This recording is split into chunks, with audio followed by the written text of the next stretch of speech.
English, telephone, Neil English. Alright, ask Steve's best friend. Ask Steve's best friend. Have you got an inkling what's going on? Steve constantly just goes on and on about it. I guess maybe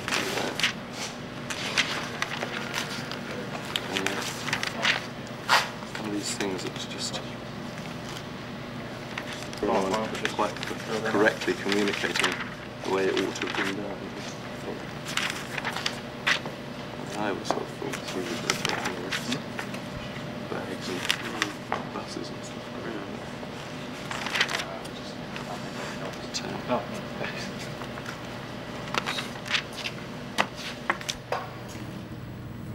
Telephone call for Clive Brooks. Telephone call for Clive Brooks.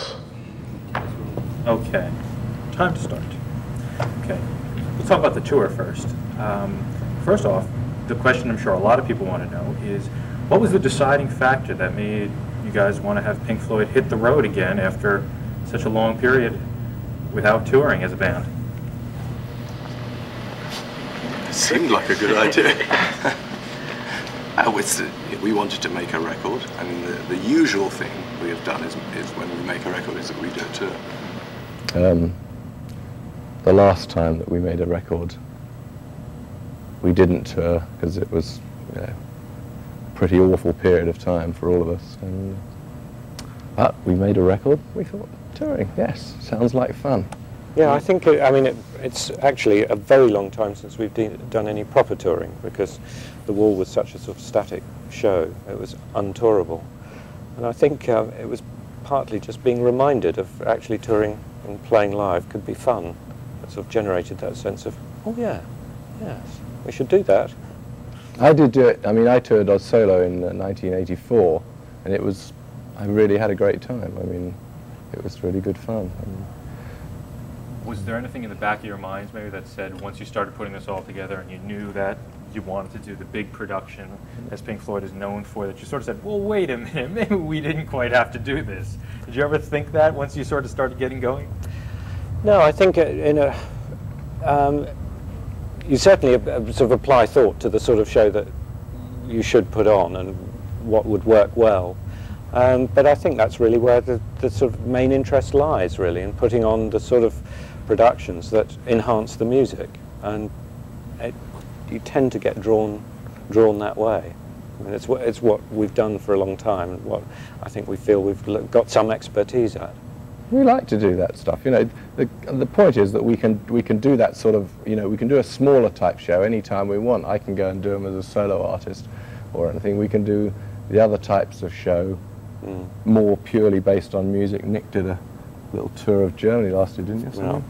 Doing I mean, there's lots of other things. people. There's lots of stuff we can do. This is our forum for doing this type of thing, and it's one of the sorts of things I like to do. Not the only sort of thing, but it's one of the things that we like to do. And when you start doing it, you either make it a moderate show, or you have to go all out. I mean, and things keep coming to us, and people keep saying, listen, there's this option or that option, and you just know that you have to go with the bigger one on all these things, or the best one, and pretty soon your entire budget has disappeared out the window, and you think, Jesus Christ, where's it all going to end?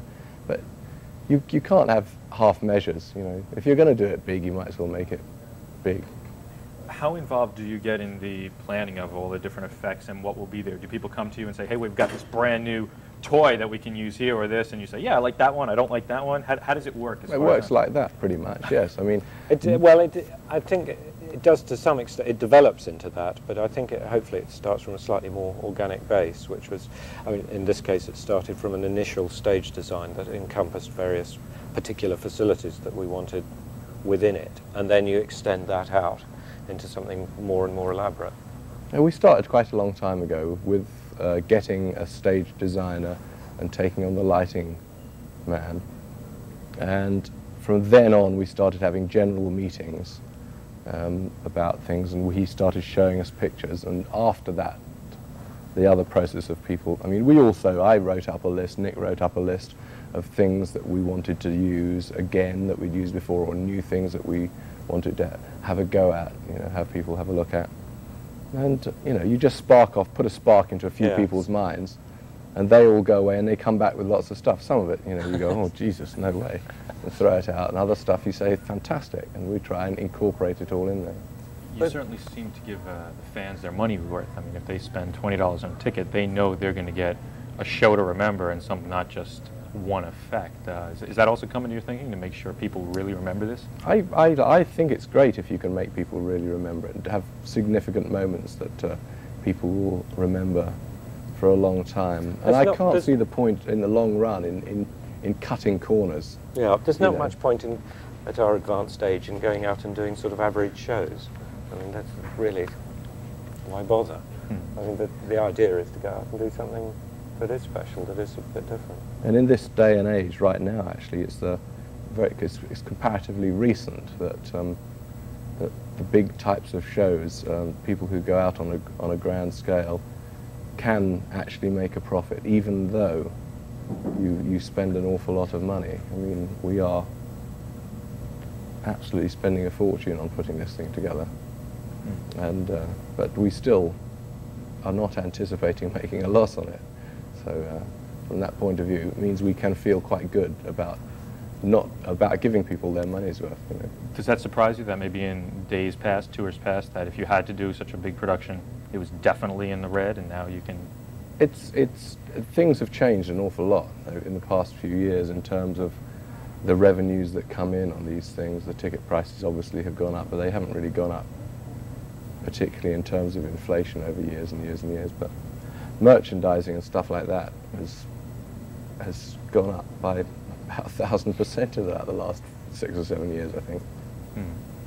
What is your reaction when you hear that 1.5 million tickets have already been sold for this tour with very little publicity? I mean, with almost no publicity, just the name. Everybody knows. You say Pink Floyd's coming around. It's been 8 years. You know, the lines form and tickets sell in an hour. They're just so relieved Roger's gone. Oops. Didn't mean to say that. I think, I suppose really, there's a combination of responses, but to some extent there's a sense of slight alarm at the responsibility, because although it's very nice to sell a mass of tickets, I think disappointing 1.5 million people would be a very, very dangerous thing to do. And so there's an element that says, well, we've got, you know, we know that we've actually got to get something right.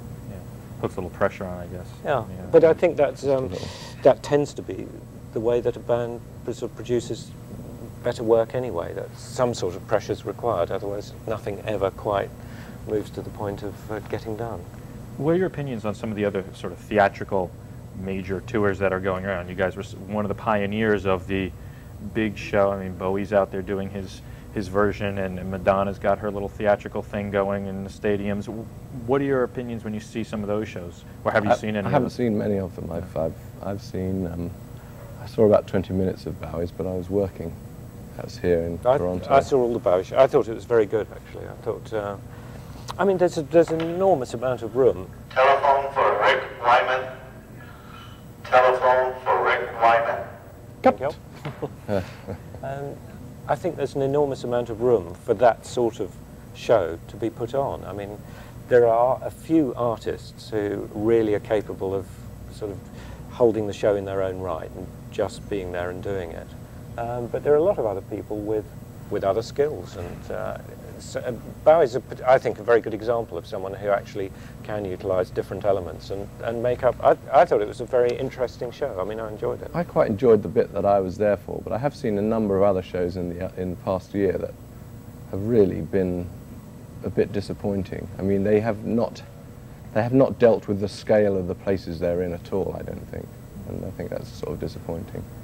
Okay. A lot of very flat shows. Yeah, some people seem to do what you said you shouldn't do, is cut the corners. They they go to a point and then they stop. They say, yeah, we'll be theatrical, and one dancer represents theatrical to them, and you know, you lose it when there's 70,000 people there. Yeah. Like well, you know, they're very big places. You know, you can get cheaper PAs, and you can there's all sorts of corners you can cut and save yourself a lot of money. But it's kind of it doesn't really work in the long-term thinking approach, I don't think. A little bit about the sound system, Jens, on PA. The sound system that you guys use, that again you were one of the pioneers to use.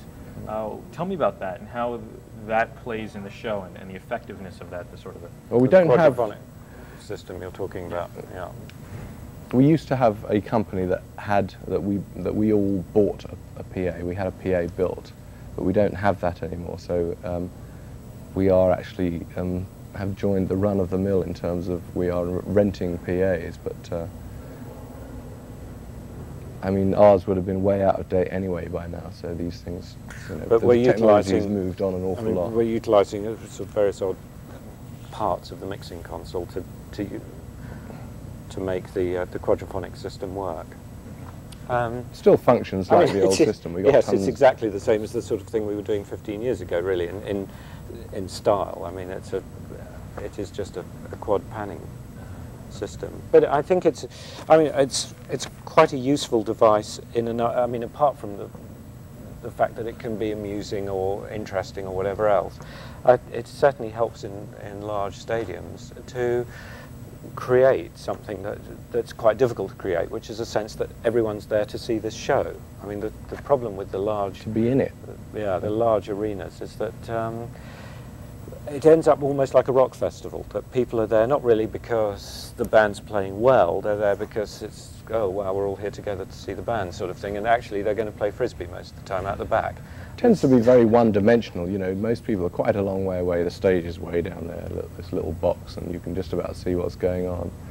But anything that you can do to take part of it around the people and out there, so it's becoming more three-dimensional than this thing that's over in a corner, you know. It's a great thing. What is the material that people are going to be hearing? What is the selection? A lot of new stuff, or are you going back way far? South Pacific, maybe, Sound of Music.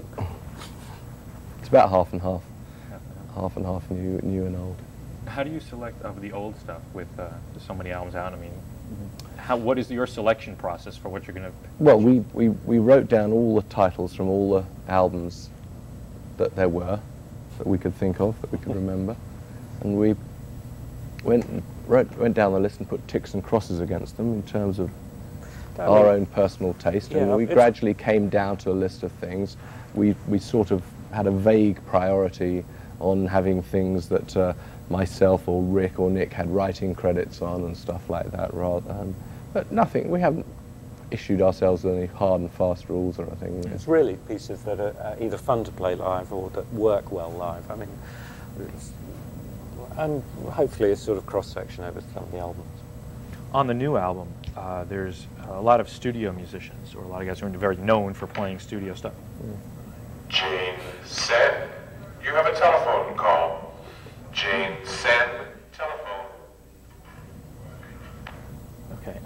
There's a lot of studio musicians on there.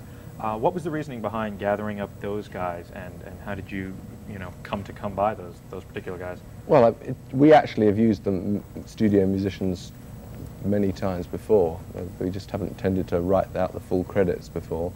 But when you want a specific job to be done, and you're in Los Angeles and Nick's in London and Rick's in Greece or whatever, you just, you get a certain person who's got a certain style that you like, and you say, right, get him in here, and he's in for 3 hours, plays a bit of Hammond organ or something, and off he goes again. It's, we didn't sit down and plan on getting people in. There's only like Tony Levin who's on the whole record. I think it's also quite a nice thing to do to sort of, rather than just bring in a saxophone player and get him to sort of cover every track that you've got ready for the saxophone, to sort of approach tracks in a slightly more specialised way and say, well, perhaps we'll get Scott to do this one, or perhaps we'll ask someone else to do something else, and so on. Yeah, I mean, Scott was great at doing the Dogs of War, Scott Page, but another guy we tried on that same track he was also a great saxophone player, but he was just wrong for the style of that certain thing. You have to pick and choose people that will fit what you're trying to do. And I mean, the other thing worth sort of saying is that it gives you the opportunity to do things like, for instance, if you want to run a sort of large sounding band, you can do thing with 2 drummers and have one playing the time, the other playing the fills and so on. It opens it up. I don't think anything should be restricted to just using 3 men to make a record. What about some of the new technologies, the sampling and all that stuff? I mean, there's big controversy over that, if that's sort of ripping people off, if when you sort of sample someone's riff and lay it in on another album. I think sampling someone's riff might be ripping them off. I don't think that's often done. I would have thought sampling tends to be the sampling of sounds. But I mean, I think that you could argue that you own the rights on a sound that you've developed yourself. But basically, once someone's done it themselves, it's an old sound. You know, the interest I think in sampling is the most interesting areas tend to be in making up new samples, making up new sounds, perhaps using the basis of someone else's sound and then developing that by adding other parts to it. We found most of the sampling stuff, not all of it, but a lot of the sampling and the stuff like that makes the early stages and what actually is recording, but you could call pre-production or demoing. But these days there's no real difference. But I mean, we used a computer to record MIDI information, and we used that to control sampled drums on an Akai sampler, and it just meant that we could create a very close facsimile of what we were trying to get to very quickly and easily, and then start building it from there. And we generally replaced the drums later and replaced other things later, but I find it amazing. It's great to be able to use all that stuff, because you get very much closer, very much quicker to what you're trying to create. How long did it take you to construct the whole album, as you're saying, piece by piece, and with people in different countries and different parts of the world doing different things? Well, it wasn't. No, that makes it sound slightly sort of piecemeal. Which that was really towards the end of it. We all got a bit more spread out. But I think the basic we were about work, 5 months in England working in the studio, and yeah.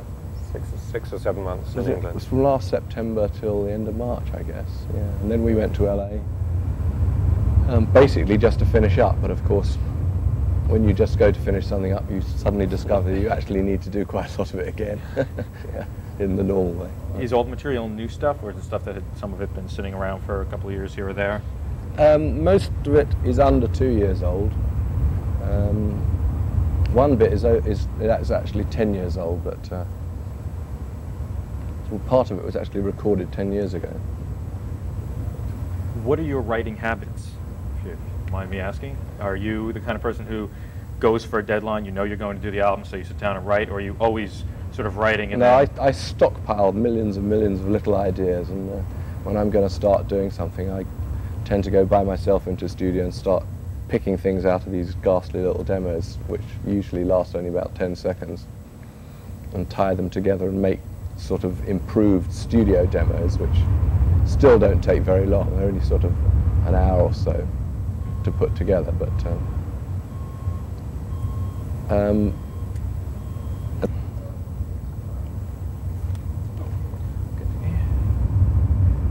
you finish that thought, or do you have more to say about that? I'll do a tiny bit more. Okay. Ready? Okay. Rolling? Yeah. No, and the lyrics are pretty much the same thing, where I jot down in a notebook. I have a little notebook, which I then... Do you like the sound effects? They're testing jet engines outside the wall here. It's great. Sample it quickly. Quick. And I then sort of the same with that. I move tiny little bits of lyrics from my notebook and stick them into a word processor and start carrying on from there. So it's usually, sometimes, you know, I mean, occasionally you sit down and you go strum a guitar and the whole thing arrives in one go, but that's not very common. The video was shot here yesterday, correct? You guys were shooting a music video here? We got the choruses done yesterday, yes. Now, is this video going to feature you guys? I mean, a Pink Floyd video has not, we haven't seen you guys in an actual Pink Floyd video. Is this one going to be different than that? For quite a while. Yeah. Is this going to be, or tell me a little bit about what we're going to be seeing in this video, sort of performance-oriented? Is it performance? It's not really performance-oriented. A little bit, a snatch of performance. You're so impatient, you people. Hmm? You're so impatient. We are? Yes. Well, we like to know what's going to happen before it happens. I mean, hey, you know. It's much more fun to wait and see it in all its majesty when it arrives. Okay, all right. That's Dave's way of saying we haven't a clue at the moment. It means it's sort of when it's all there, you say, I like that shot, I like it. More or less. Do you guys like music videos at all? I mean, do you like the aspect of being up there in front and sort of performing to your Is this song? What, the TV? truth or? Is it- You can this speak we the truth. really Even though like it's it. MTV, you can speak the truth. Shall I go first? If you like, yes. I think there are a few videos that I really like that I think sort of transcend the run of the mill and actually enhance the music. The problem with video is that it restricts the viewer's imagination. That suddenly, all they can think about is that image that's presented to them. Having said that, live videos obviously aren't affected by that, but there's something unsatisfactory generally about sort of TV size mega productions live. I mean, the worst ever music video was probably it's all right. It was probably Walt Disney and the Sorcerer's Apprentice. I mean, anyone who's ever seen that will never be able to hear that piece of music again without thinking of those stupid brooms with their buckets of water. And I mean, there's the sort of, that is I think the best example of what I mean. But having said that, I mean, there's a video, the one I particularly like at the moment is the John Lennon, the Imagine one of the passing through the room, through the rooms. Do you like being in front of the camera? Are you comfortable in front of the camera, or is that something? No. Not very, a bit self-conscious. Yeah. I like the Jill Jones one the best this year. I thought it was great. Jill Jones's video, MTV wouldn't play it. We get like that sometimes. I know. Terrible. Kept trying to watch to see it, and all I got was bleeding heavy metal over it again. Cinderella and fucking Poison. Well, Which I don't ought watch to be. those, but that's another story. Another question I want to talk to you about, just a little bit of a different subject, is we're doing this piece on hearing loss and in rock and roll. And does it ever affect, we know, we've talked to some fans. How about you guys up on the stage after years and in recording studios and all? Has it ever been a problem with either of you? No. No, I've had my hearing checked fairly regularly because I was quite interested in whether it was going to drop off. And it seems to be normal. Mine's fairly normal. It's perfectly good as far as I can tell. I've had it tested. I read a thing that a doctor on this stuff wrote once who said that if you started off in these things when you were very young, like we did, and the levels when we started were not anything like what they were, and gradually over years and years and years the level built up, you actually gained some sort of muscular defense system in the ears that counteracts it. Whether it's true or not, I've no idea, but it certainly makes me feel happy at carrying on. Has anybody ever complained about you guys, about noise? I mean, either in an outdoor stadium constantly. or fans or anything? No. Well, people, it's kind of inevitable. A little less these days when PAs are flown up the top, but certainly in the old days when the PAs were stuck on the edge of the stage. I mean, you're trying to make people 200 yards away hear what's going on, and there are people sitting 5 feet away from it, and I can't. I mean, I wouldn't. I must couldn't say, pay me enough money to sit down in front of some of those absolutely. PAs. I tend to find the sort of listening levels that other people like in live music extraordinarily high. Don't look at me. Speaking of front rows, this show seems to be one of those shows, just from looking at the stage here, that you wouldn't want to be in the front row because you're sort of going to miss the whole overall feeling of it. Where do you think would be the best place to sit? This is trying to get the kids who have the tickets in the back to feel okay. The drum kit, sitting there is a great place to watch it from. Just in front of the mixing desk is actually usually the best place because you're in the best equal position from all the quad stations and stuff like that, and you get a perfect front view. I mean, you're getting it as close there to what the sound man and the lights man are trying to create a perfect thing. That's, if you're as close to their position, is where it's going to be the best, really. But if you thinking of selling seats actually in the mixing area this time. If you like that sort of thing, I think actually probably the front If you're the sort of person that likes front seats, you probably would quite like the sort of treatment you get. It's a sort of musical mugging, I think. Don't forget your shades. Theater of cruelty. If we could talk for a minute about Roger, if that's... I knew this had come up. Well, you've been done for it. Just a couple of quick things. Okay. He's on the road performing a lot of the same material, or I don't know if it's the same, but Pink Floyd material. Yeah. What are your feelings about that? Well, anyone can play anything they like. I mean, he's perfectly entitled to play them, isn't he? Mm-hmm. Do you feel at all, what are your feelings about playing maybe some of the songs that he has written? You said you were going to try not to, you know... whatever Pink Floyd material, it was created by all of us, you know, whatever the writing credit says, there's a lot more to it than that. I feel perfectly comfortable doing, playing things. We haven't as yet had to do anything which I didn't sing originally on the record or anything, so none of it is feeling uncomfortable from that point of view. So no, it feels fine.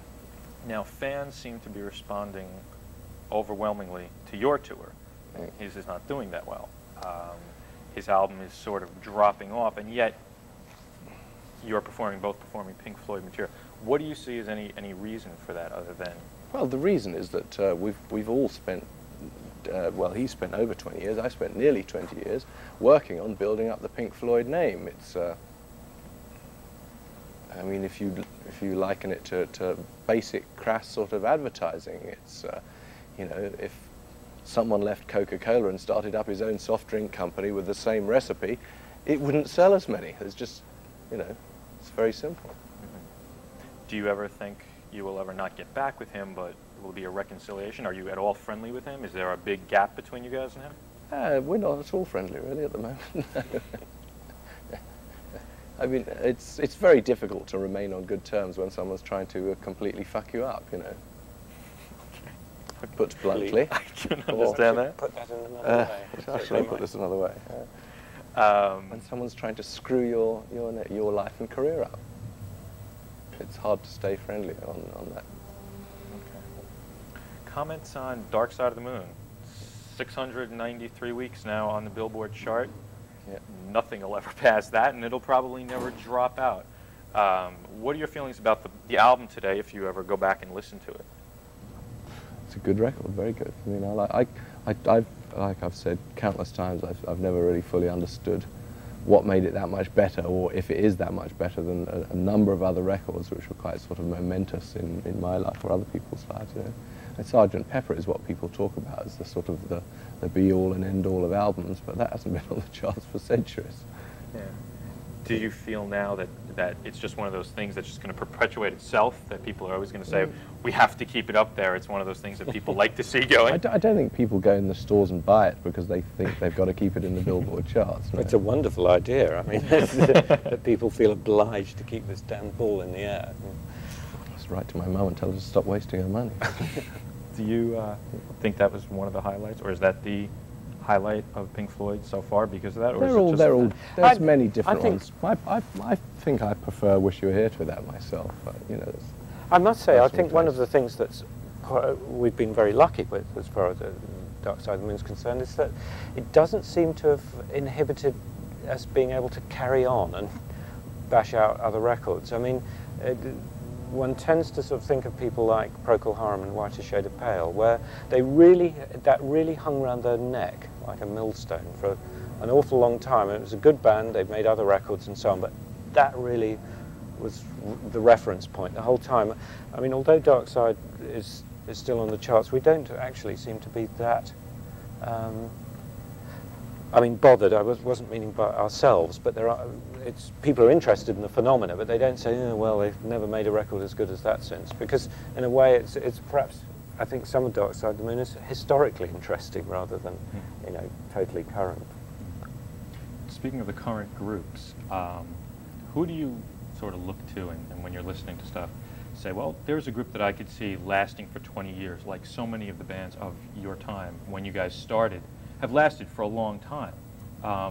Do you see anybody maybe around today who started in the last couple What, of years? who's talented enough to last 20 years, or whose personalities won't get into such a state that there's no way that they'll stay together? Well, either one. I haven't got a clue. I mean, no, I have no idea. Nobody, I mean, guess because it just seems, you I mean, too, possibly. I don't know.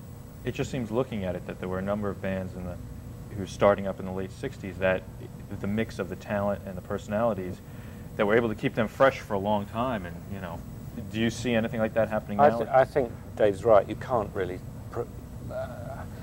history has taught us that you can't really tell who might stay together. You can see bands that appear to have enormous longevity, but actually might well not. And also the sort of atmosphere has changed as well. That there was more of the 20 years ago. There was much more of that sort of Beatles type of band put together, which would be four mates who get together and learn to play their instruments and, you know, get on well together, and gradually put something much bigger comes out of that.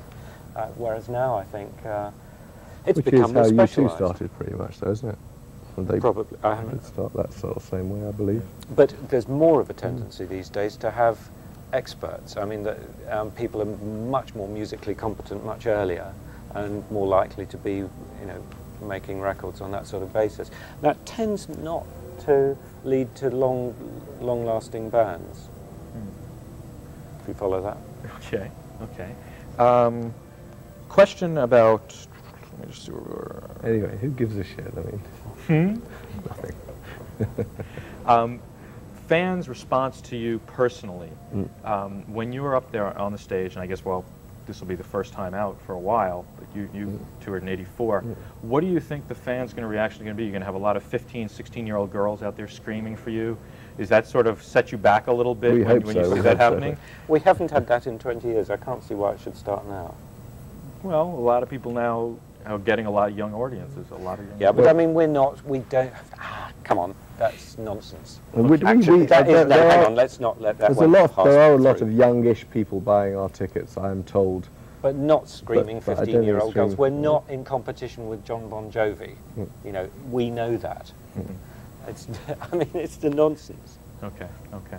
Last question about a completely different subject. Well, here's a man who may not last much longer.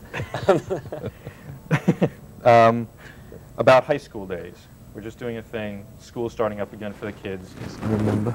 If you can remember back, high school days, what were you like hands in high school? What kind of student would you describe yourself as? I was aggressive. very lazy and very arrogant. Pretty unpleasant, actually, I should think. Hasn't changed a bit. Nick? Thank Christ I'm not still in high school. Yeah, absolutely. As a student, God, certainly lazy. I mean, that's definitely sort of Teacher's underlying pet. memory. No, I don't think so. Swat. No, lazy. Pinching I everyone really- else's homework. I think the problem really is that I never learned how to work until much later on, if ever. I think that's the problem with school. That the difficulty is learning to work and learning to enjoy working and so on. And some kids sort of naturally come to that and everything goes on smoothly. Others they just are never taught how to enjoy working or how to do it. And I think it was after, you know, when I went to college, I began to get interested in doing work. Okay. Thank you. That's it. Want to add anything else? Oh, your flying experiences. Are you a big fan? Nick learned to fly 3 years ago, something Yeah. like that? About 3 years ago. And I learned to fly late last year and into this year. We both hold private pilot's licenses. And we like it. We like playing with aeroplanes, yes. The toys get bigger. Well, actually, the funny thing is there's a sort of link between flying and talking about learning and so on, because you definitely have to apply yourself to, you know, there's a certain element of schoolwork in it, with paperwork and exams and all the rest of it. But, you know, once you see the goal ahead of you and sort of have some reason to get on with it, terrific, no problem really. I mean, you want to do it. Is there anything special feeling that you get flying that you maybe can't get anywhere else? I mean, is it a thrill that you can relate to anything else? There's, there are moments in flying that are just absolutely wonderful. That you can go and you can get in a little thing with wings, a tiny little thing, and you can go up there and play with a cloud. Just fly around it in little circles and dive through the middle of it, which may sound kind of dumb, but it's really quite fun. It's a combination of sort of magic and science, really. But it can be, it's all of technology and radios and sums and all the rest of it. And the rest of it is. They let us fly a 747 simulator here last week. Yeah, probably about the best toy I've ever seen. So it must have been a lot of fun for the last 3 weeks hanging out here at an airport of all places, and they got the show going with the Navy planes. That's great. They let one of you guys sit in the plane, they said the other day? I was in a tornado yesterday, yeah. Didn't go up in it. The engine wasn't very good, and I don't think they'd have let us anyway. But so it seems like a natural place to rehearse. Sounds good. It's the best. Okay, thanks. That's it. Anything else? No. We're rolling. Okay, we're talking with Robbie Williams, the production director. Now, this is sort of an innovative thing, rehearsing in this plane hangar here. Tell me how this sort of all came about. Well, we knew we had to rehearse up in Canada because the first shows were up here, and we were originally looking at small stadiums like hockey arenas, basketball arenas, but none of them had the headroom and the roof height for us to fit this thing in. So, having seen numerous basketball arenas around the area, I finally one day said to the promoters, hey, why don't we find an aircraft hangar, kind of as a joke. And suddenly, I got a phone call a few days later to fly out to Toronto and have a look at this place. Now, what have been the advantages of being in a hangar like this as opposed to arena or something? You've got plenty of space. I mean, the room is about 450 feet by 300 feet across.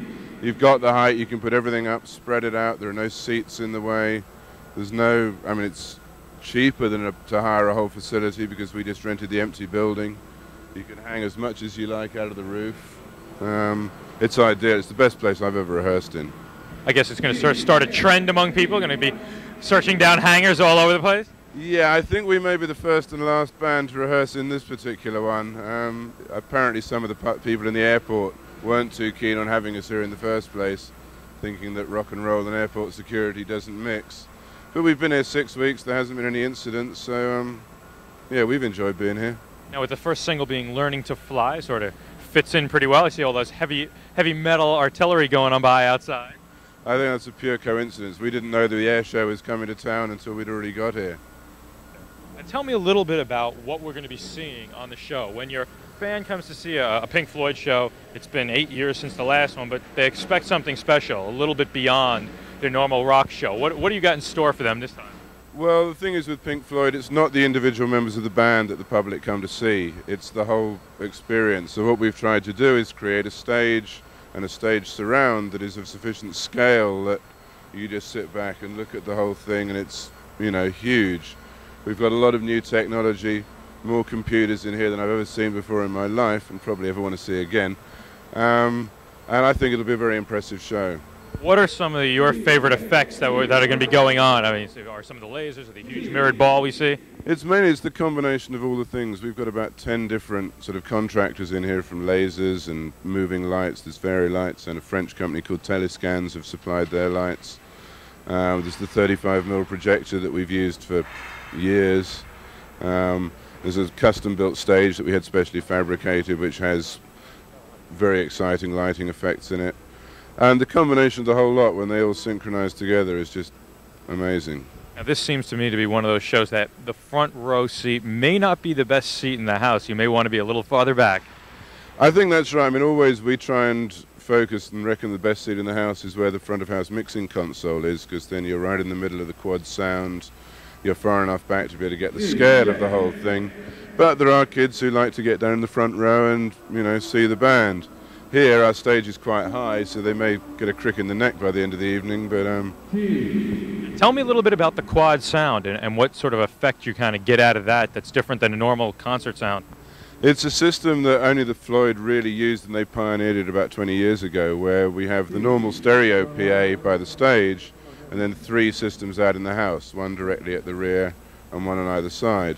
It's mainly used for tape effects, but also for like swirling guitar solos, keyboard solos around.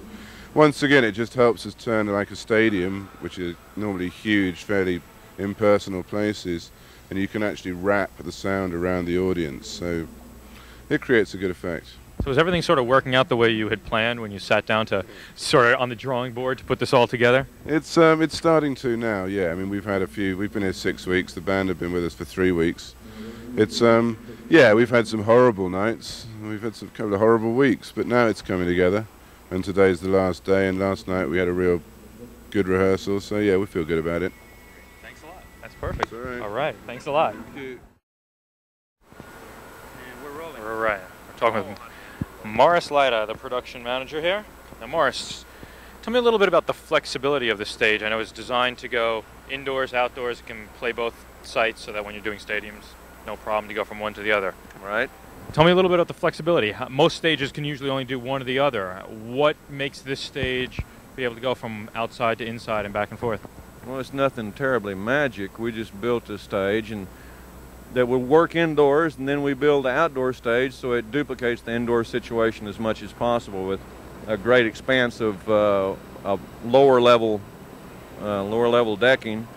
So rather than having a stage that's this high, you've got a stage that's about 3 feet high, and we set our stage up on top of it. We're using a wider expanse roof than has typically been used before. In fact, on the downstage edge, which is the edge that most people see, it's 98 feet wide, which is probably about the widest expanse of proscenium opening that has been seen outdoors that I know of. I think I hear an airplane. Now, is there any sort of problem as far as you've got so many effects going on this show, there's so much stuff going on, is there any problem with transporting all this stuff, making sure everything works? It's a lot more technical than your average rock show. Well, you got a lot of pieces to carry and a lot of packaging. As long as everything's properly packaged and is built to where you're going to be able to get it in and out of the cases and in and out of the truck quickly, there's no real problem with it. 1 second. Isn't that lovely? Okay, now tell me a little bit about some of the effects that we are going to be seeing. What is your average fan out there when they buy their Pink Floyd ticket? They know they're going to see something exciting, but a little preview of some of the more exciting things that are going to be happening. Well, I was thinking about coming out prior to the show and doing a small dance, but having spoken of this to Dave Gilmour, he said probably I should blow that one out, so that effect's been lost. We've got, along with a massive array of laser equipment, we've got some new lighting features that have never been used before.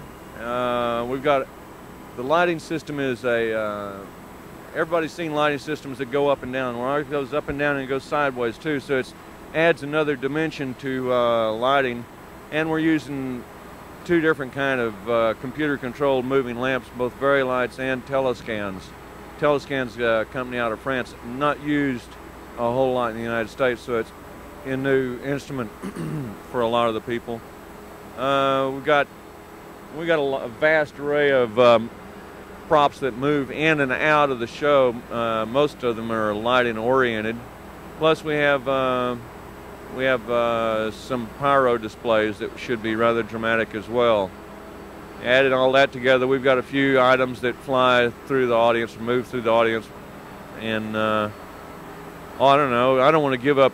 I don't want to display all our laundry, but we've got an action-packed package. Looks like people get their money's worth, no doubt. I would say so. I'd buy a ticket. In fact, I was going to buy a ticket, and then they hired me. So yeah. Hey, it's great. What about, how would you compare this to some of the other big stadium shows that are out there? You were on the Genesis tour, there are Madonna's out there, David Bowie's out there. A lot of people look at it and say, well, what's the biggest going out there? Everybody seems to be topping each other every time somebody new comes out. How's this one compare? Well, not having seen the Madonna show, I've heard that it's quite good. The David show, I've heard it's quite good. But in the terms of just overall showiness, I think we're going to be kicking a few asses and taking a few names. we've designed this thing from the start to the finish to give everybody just as much of a memorable concert as you could ever dream up. Some of the things that were originally proposed were great ideas, but were physically impossible to do. But we've come as close to defeating physics as we can, and I don't know. It's hard to compare show to show. We're a totally different show than any of the other shows that are out. We're not trying to deliver a message or portray part of our childhood, or there's no real deep hidden message. It's just a real enjoyable and highly metaphorical show, I'd say. It's very suggestive in a lot of ways. Is it a real family-like atmosphere here on the Pink Floyd tour? I know a lot of you guys have been friends for years. A lot of people have worked with each other for a long time. It's been good up here rehearsing so far for the 6 weeks? Yeah, it's been, I mean, having been trapped in a hangar for 5 weeks or whatever it is, it seemed like it would have gotten to the point where everybody got cabin fever and was ready to slit each other's throats.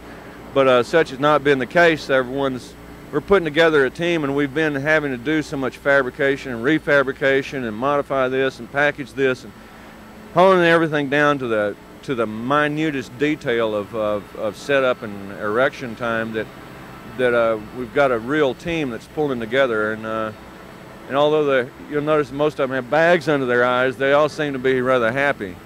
How long does it take you to get from one day to another? I mean, if you break down, in one city, can you do if it's feasible, if it's close, can you do a city the next night, or do you have to have a day of preparation in the next town? Well, we don't know. We don't know. To tell you honestly we don't know. We've been told we can. The booking agent said, well, you can do this because I can book the show. we have got some overnighters in the schedule, which I'm a bit skeptical on how fast this thing's going to travel. We've certainly put enough work into it to where if it's going to travel overnight, it can. But as of right now, I'm still a little bit skeptical. But we're very close. I must add, we're very close. All right, thanks a lot. I appreciate it. Very good. Thanks a lot.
Yeah, you too.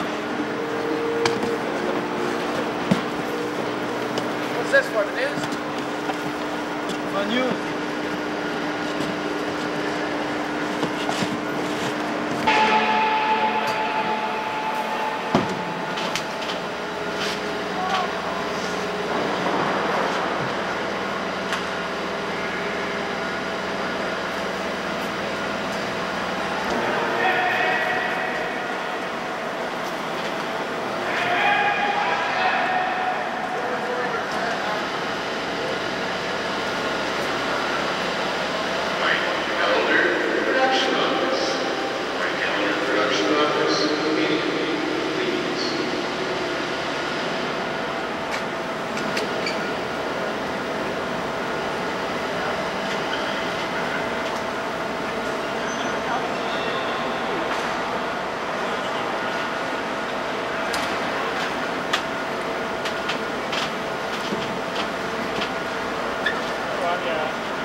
Open the gate, please. You're on film, so look important.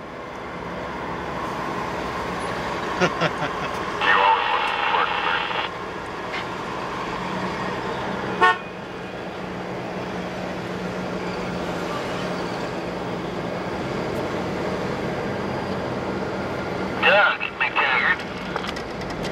Hello. Where are you? God, this is a crowded airport today. Where are you? Coming across the tarmac right now to gate 3. Looking for you.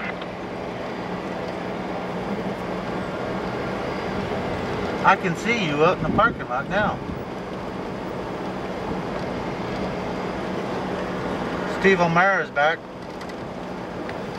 4.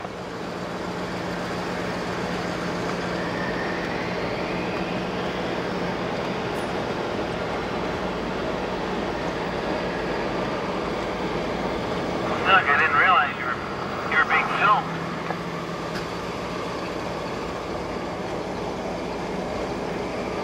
Touchdown.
The other side, me.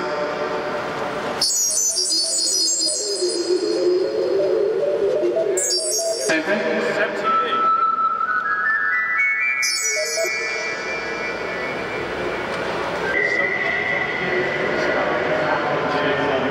Is there not another DX7 that has, and I wanted to hear the other DX7. This is one. And this is the other. A little bit a more distinct sound.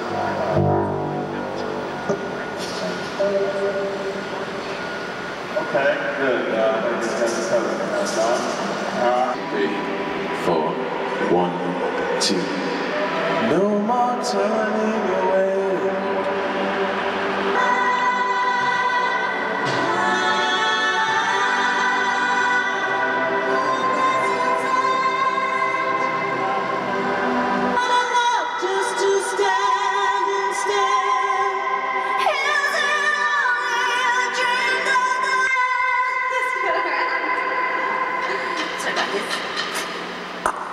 John?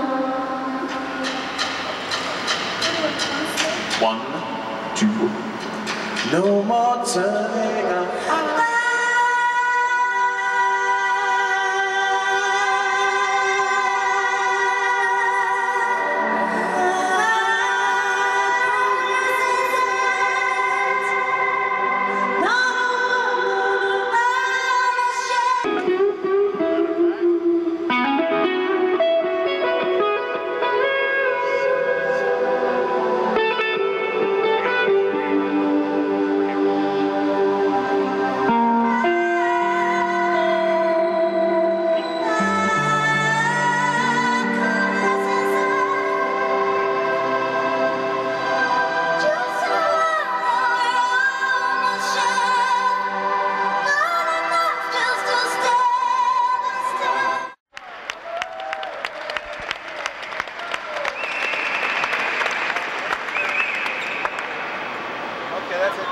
Thanks very much, ladies and gentlemen.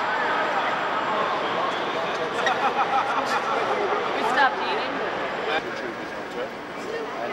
Open them up and you go up with it with those soup tubes as it spins. Take it up, spin it, straight up on the top, still spin. Anyway, if that thing's got lights on it, it's doing what a miracle should be doing with lights on it. As it comes up, you never just ever think about it.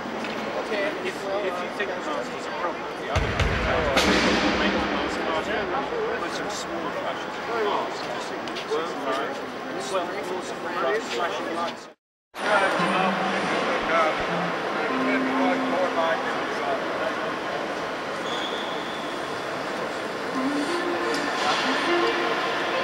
Yep.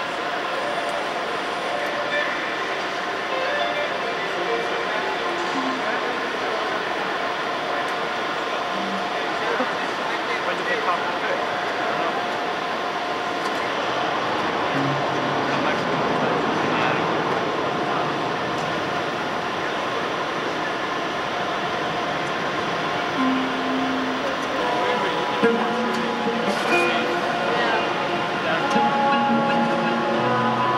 Do you have a readout on how far in you are? I've been powering up and down, so the time code, you know, is... It looks like you're, we shot a lot of cool.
one, yeah.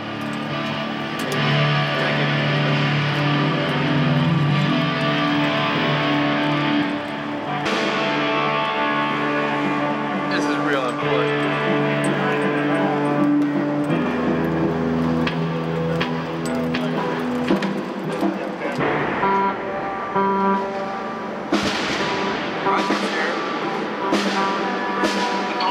You look at that like you're missing a sasami item.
Look straight in here if you want.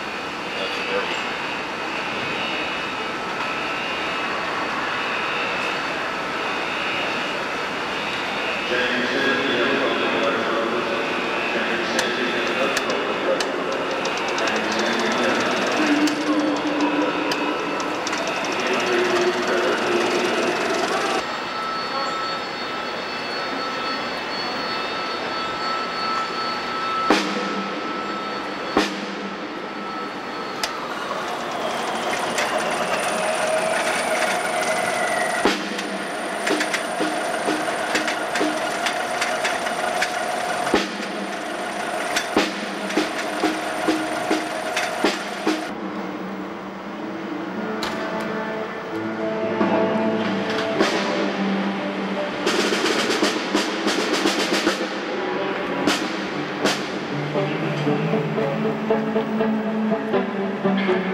No disrespect here, but I'm trying to...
I'm in the master state, the back panel bus doesn't see switch.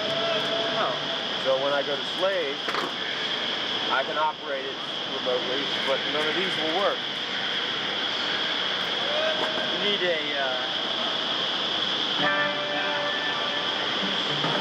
900 series track, so you can access the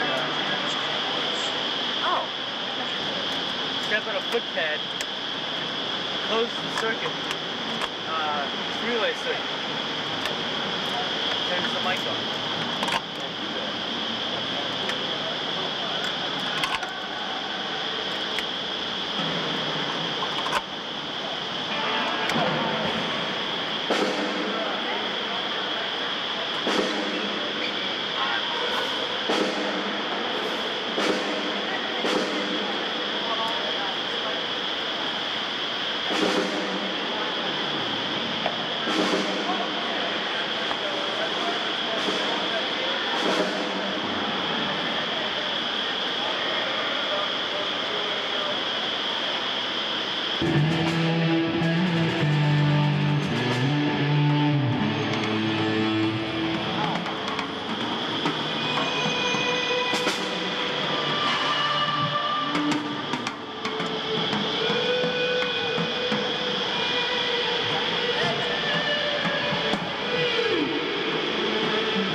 Phil Taylor, please get to Dave on the stage. Phil Taylor to the stage.